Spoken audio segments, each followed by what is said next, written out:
മോള് ആഹാരമൊക്കെ കഴിച്ചോ? ഇല്ല, ദിയമോള് പട്ടിണിയാ. ദേ കള്ളം പറഞ്ഞ കണ്ണുപൊട്ട് നിന്റെ.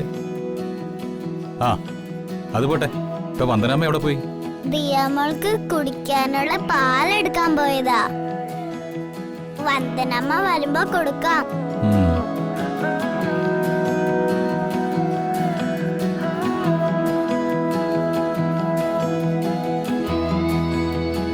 വന്ദനമ്മ വന്നല്ലോ അങ്കിളെ. ആരാ മോളെ? ജഗൻ അങ്കിളാ. ദാ ഫോൺ.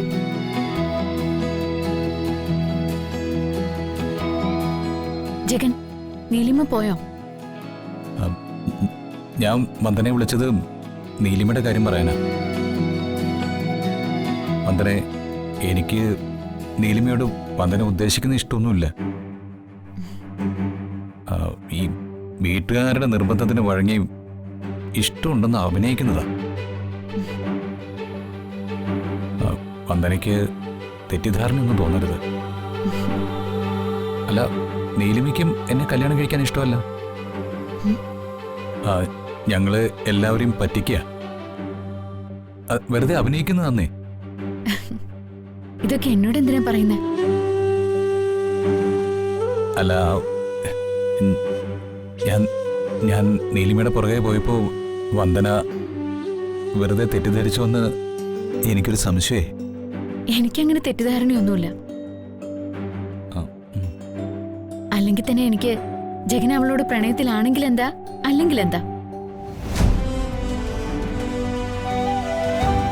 അതൊന്നും എന്നെ ബാധിക്കുന്ന കാര്യങ്ങളുമല്ല. അത്യാവശ്യമില്ലെങ്കിൽ ഞാൻ പിന്നെ വിളിക്കാം. Hello hello Vandana.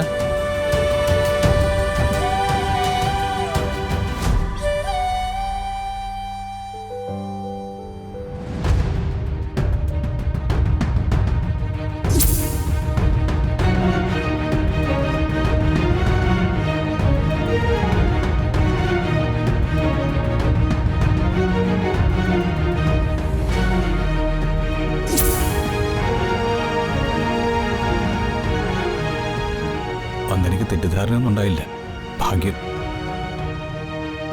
എന്നാലും വന്ദനയ്ക്ക് ഞാൻ നീലിമയുടെ കൂടെ പോയതിൻ്റെ എന്തോ ചെറിയ ഇഷ്ടക്കേടുണ്ട്. അതാ വേഗം ഫോൺ വെച്ചത്. ആ പെണ്ണല്ലേ വർഗം.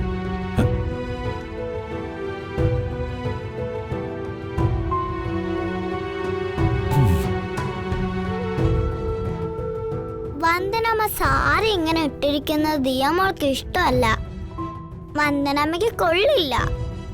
പഴയതുപോലെ സാരി ഉടുക്കുമ്പോഴാ വന്ദനമ്മേനെ കാണാൻ ഭംഗി. അല്ലെങ്കിൽ തന്നെ പലരും സാരി എന്തിനെങ്ങനെ കഴുത്ത് മറിച്ചിടുന്നെന്ന് ചോദിച്ചു തുടങ്ങി. ഇതിനൊരു തീരുമാനം ഉണ്ടാക്കണം. നാളെ തന്നെ ക്ഷേത്രത്തിൽ പോയി മഞ്ഞച്ചരടിൽ കെട്ടിയ താലി സ്വർണ്ണ ചെയിനിലേക്ക് മാറ്റണം. അതാവുമ്പോ താലി ആരും കാണാതെ അകത്തിടുകയും ചെയ്യാം.